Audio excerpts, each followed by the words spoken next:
project, we're going to see if we can improve on my HVAC in the front room here. See the front room, I've got the 3 very large windows and 3 exterior walls. So there's a trim, or actually, yeah, 1, 2, 3. There's a lot of heat load in this room in the winter, but I only have this vent right here, and I knew from day one when I built the system that this was really too small. I need something quite a bit bigger than this. But structural problems, clearance issues, it's just the very largest I could fit in given the space allowed. Right above where this vent goes through the wall, there's the beam that supports the floor above. So there just is no space to get anything larger in. There's no space above the ceiling here to run ductwork. So this is as good as we could do. And it actually works amazingly well, but I'm going to try and improve on it this year with a spinning extractor. Now here's the wall box that's in the wall right now. The register goes on this side, and this side here is tied into the plenum. What I'm going to do is build what's called a spinning extractor to try and push more air to the vent. So I had some sheet metal laying around, and I cut the piece here with my jigsaw and a metal blade, and then I pounded out all the edges here so they wouldn't be sharp and cut me. Let me put the phone down now, and I'll temporarily fit this to show you how this is going to work eventually.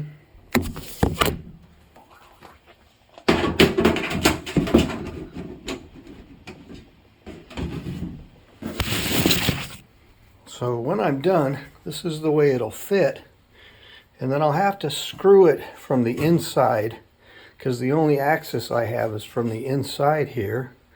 But you can look at the profile now, and the idea is when we put it like so, this is how it mounts onto the plenum. The plenum is right here, and the air comes up, and it's not just a pressure force here, it actually diverts some air. So this is called a spin-in extractor, and I'm going to custom build one that I can install after the fact from the front side. At least that's the plan, and get it all done today because we're supposed to maybe have our first frost tomorrow morning. Well, here's my extractor rather ready to be installed, and as you can see, I notched it in quite every 1.5 inches, and then pre-drilled for sheet metal screws, self-tapping sheet metal screws, which I'll use to secure it in place. I'm not going to use all these holes, but better to have too many so I can make sure to hit at least in a couple good places. Probably only need 3 or 4 screws to secure this really good.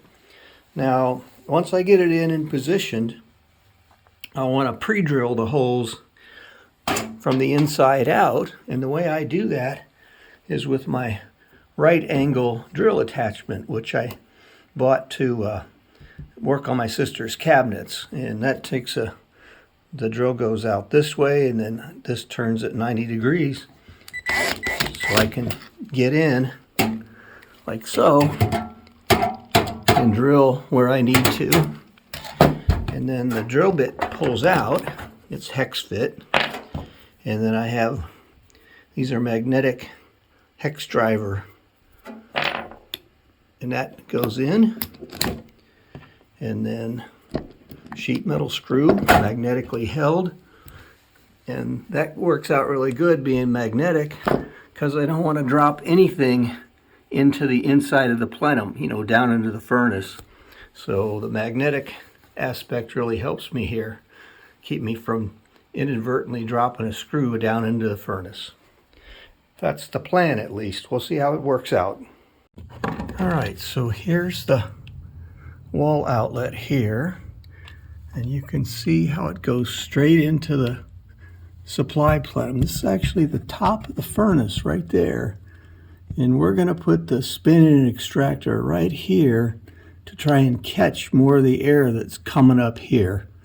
Most of it right now, a lot of it's going right through this 14-inch duct, which serves the rest of the entire first floor. But we'll try and divert some of that airflow towards this way into the front room with the extractor. That's the plan. Let's see how it works.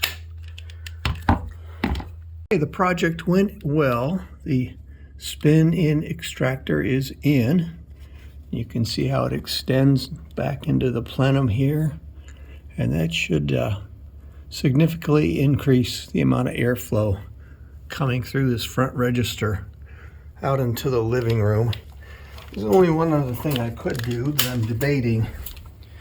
When I built the system, I went with cheapy, inexpensive stamped registers, and I made them all the same size throughout the house to keep everything uniform and keep my costs rock bottom, because back in those days I didn't have a lot to work with.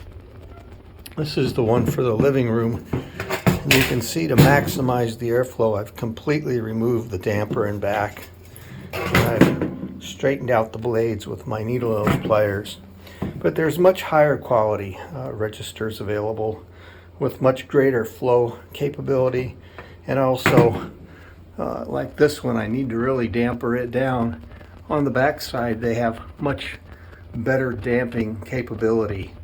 To retrofit the whole house, about 175 bucks.